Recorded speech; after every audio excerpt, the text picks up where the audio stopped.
and welcome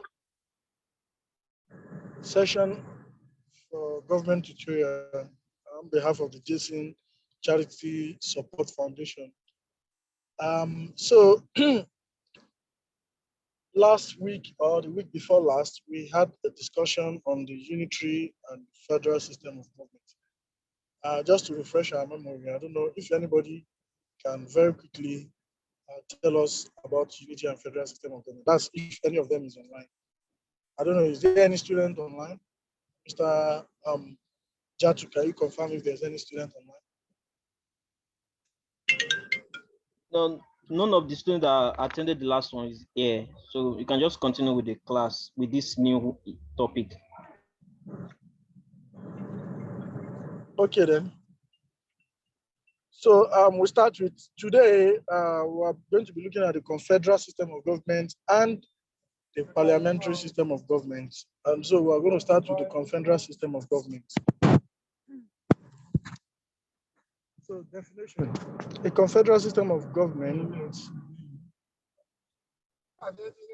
is a system of government in which sovereign states delegate power to a central government for specific purposes.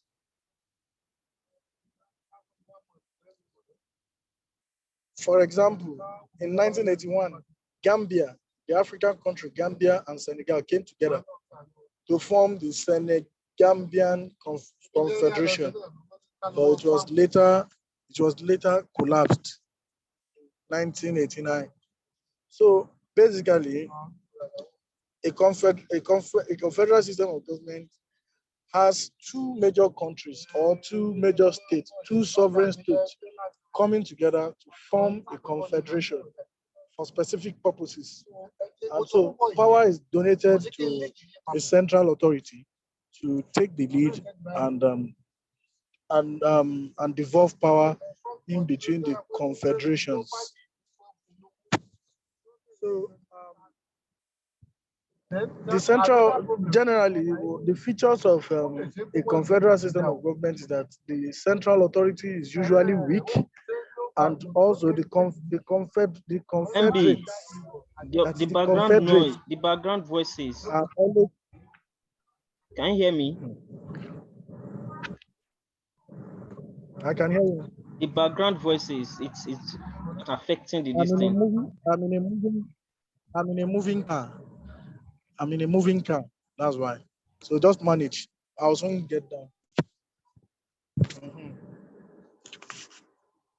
So as I was saying, the basic features of the confederal system of government is number one, the central authority is relatively weak because the confederates that made up the confederation is more stronger than the central government. That is, the unit government is stronger than the central government. Also, decision making in the decision making in a confederal system of government is always not by majority. It's always by consensus, anyways, and not by majority, unanimity, and not by majority, anyways. So it makes decision making very slow in the confederal system of government. So other features is a confederal system of government is usually made up of two or more independent states. The central government depends on the component states to contribute military resources and general resources for the to defend the confederations. And also, when it comes to power sharing, the component states, that is the confederates, are vested with exclusive power, while the central power are reserved, while residual power are reserved in the central government. Also, in a confederation, the constitution of a confederal system of government allows for the component unit to secede at any time they want. And last but not the least, the citizens of a confederation are usually loyal to their own sovereign state rather than the central government. So the general merits and demerits, just as usual, derives from the definition and the features. So, for example, let's talk about the merits. The merit of a confederal system of government lies in stronger military resources, because the confederal system of government has more military power because it's two sovereign states contributing their military forces and forging ahead, and forging ahead on the united front. So they always have strong military. Another merit of a confederal system of government is there is always allowance for there's always allowance for the central government to use more resources. More resources are always available at the behest of the central power.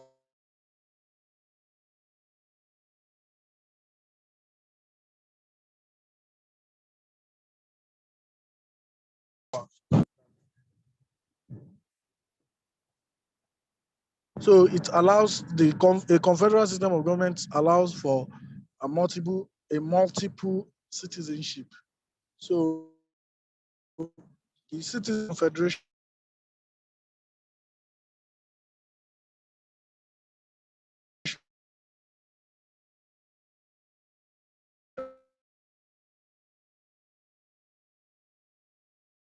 can claim is a very, very weak central system of government. Two, the decision-making process is always very slow. Three, the the third one is the constitution is always flexible and not rigid. So three central. Also, then there's also the citizens of a confederation are more loyal to the central. They are more loyal to their own sovereign states than the central government. So those are the demerits of the confederal system of government. So very quickly, so that we can move fast, I'll go ahead to talk about the parliamentary.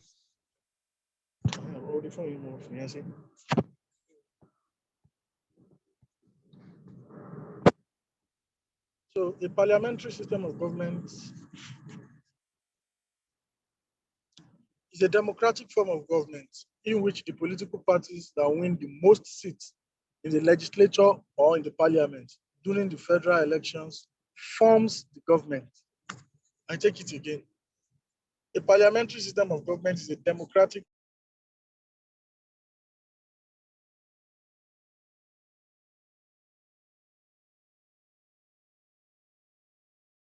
form of government. So the, the majority party chooses a leader to be the prime minister or the chancellor, who is generally the head of government, and also the president, who is also the ceremonial head.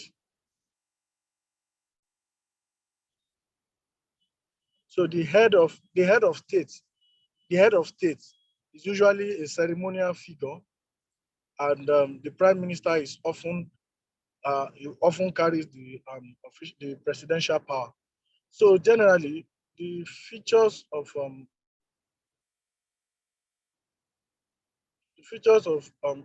a parliamentary system of government are as follows. Or okay, before then, some of the examples of countries that we can find, um, some of the countries that we can find a parliamentary system of government include Australia, Germany, and the UK, that is the Great Britain. So those are some of the parts, some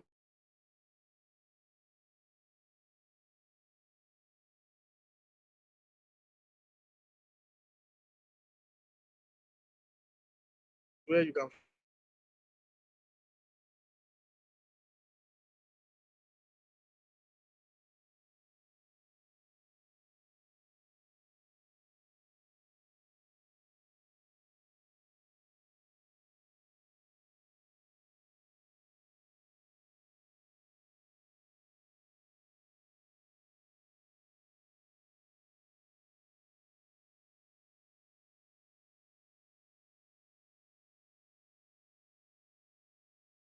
executive are closely related. The legislature and the executive arm of government are closely related powers with each other. Number two, another feature is that the cabinet is formed by the people of government. Number three, there are two executives, the elected president or the king, who is the head of state, and the prime minister, who is the head of government. And also, the cabinet is generally responsible before the legislature, I mean. So other features include, or let me say other merits. The merits of the system include teamwork spirit, because in a parliamentary system of government, there's always a synergy and teamwork spirit between the legislature and the executive arm of government, because the leadership of the legislature or the leadership of the parliament basically are the symbol, are the leader, are the executives. So there's always a synergy between the executive and the legislative government. Also,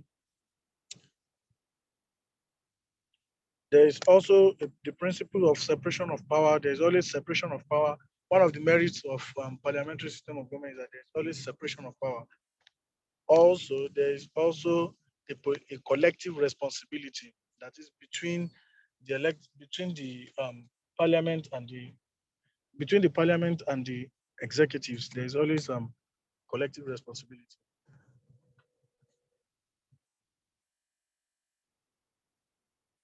So also another merit is that the supremacy of power. Okay, the prime minister. Well, that I think that's one of the merits. So I take the merits again. Merits are number one. There's always team spirit, and they work together.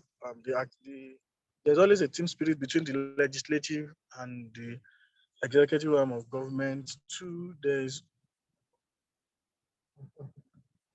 second one is that there's always um, coordination. The coordination of power is shared between there's always separation of power. I mean, another merit is that the constitution is always very supreme in that kind of system of government. And also the executive the executive and the legislature, they have separation of power. Okay, as it's still all of them still boil to the same features. So we'll move the merits, just like I said, always derive from the definition and the features. So the number one is that the head of government, that is the prime minister, has more power, has more like the central powers is vested in the head of government, So there's always a difference between the head of states and the head of government. So our country, Nigeria, has practiced the parliamentary system of government before. And so, well, sometimes ago, Nigeria used to practice the parliamentary system of government, where we have the head of state and we have the head of government, we have the prime minister and the president. Um, so pretty much the, that's all about the parliamentary system of government. Now, there is a need for comparison between the parliamentary system of government and the confederal system of government. So now, in my earlier, when I was talking earlier, I told you that confederal system of government is a system of government where the two sovereign states come together to form a central authority, come to form a confederation and delegate power to a central government for specific purposes. So now, from that definition, and also a parliamentary system of government, which is a system of government where we have where we have where the majority of the political party that wins the election, or that wins the parliament, that has the majority in the parliament, forms the government. So that is, by the definition, definitely we know that there's a distinction. So And so other distinctions flows from the definition. And I'm sure that we can, when we have, depending on the question that is asked. Okay, it appears that it's only two of us that are even online. Anyways, so depending on the questions that is asked, we can always differentiate majorly a confederation from a parliamentary system of government. Now, set against a unitary system and a federal system. Last week, when we were discussing the unitary system of government, we talked about a system of government where the central power is always very, very dominant. And where we talk about the federal system of government, we talk about the fact that power is shared between the federal, the levels of government, that is the federal, the states, and the local government. So, and we say one of the major features of the unitary system of government that the constitution is not always rigid, it's always very, very simple. And when we talk about the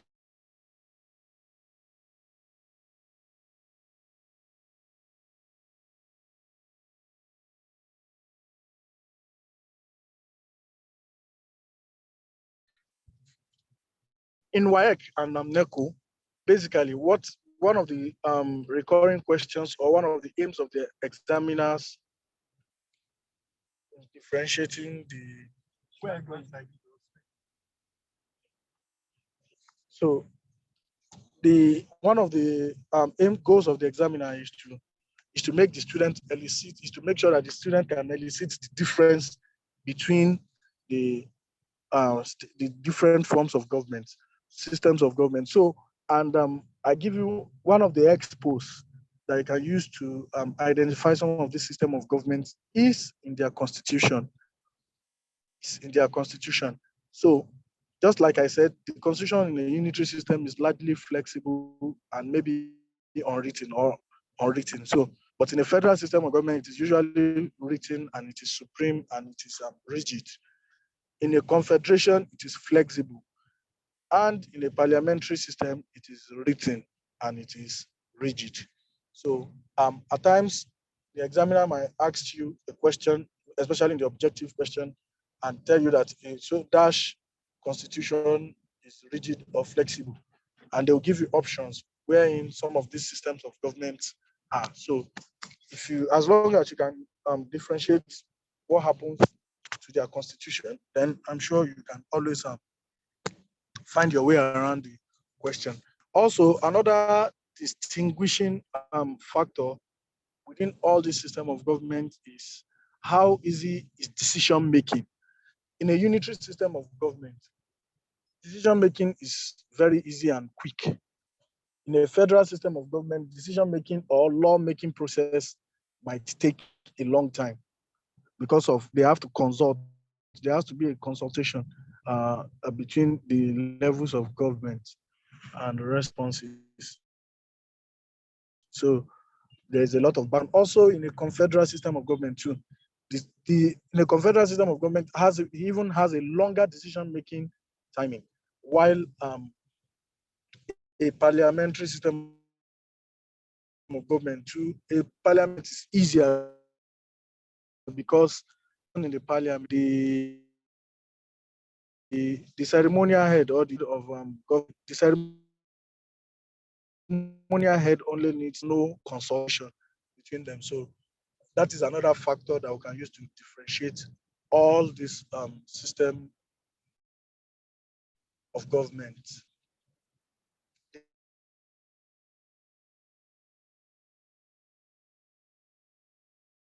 The type of legislature, the difference between all the system of government. So in a unitary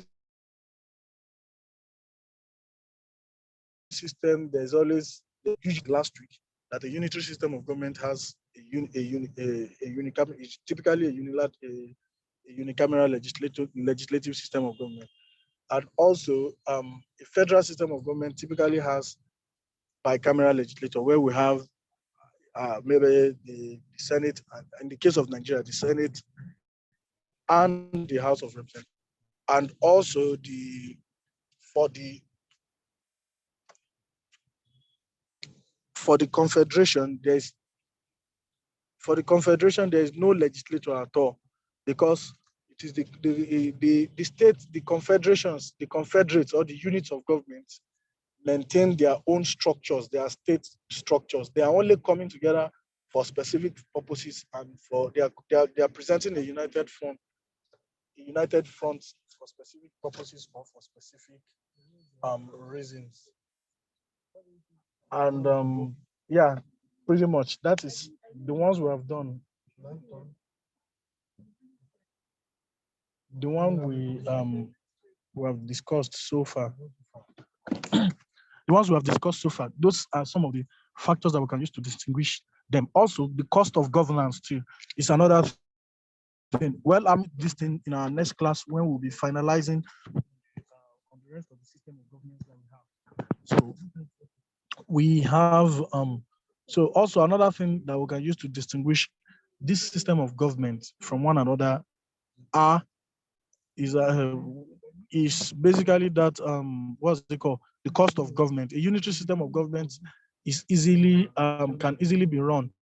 A federal system of government is quite expensive to run.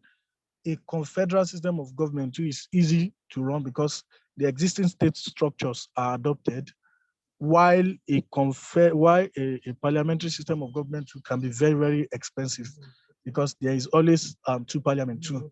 So you understand now. So flowing from the parliament, there is always a, a there is always a unique system of government based on the parliament. So I think that is those are the key three things that we can use to distinguish these systems of government. So next class too, I'm going to revisit these various systems and how we can distinguish them.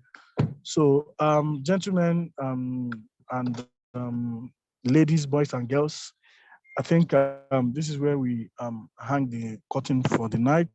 I'll be willing to take any questions.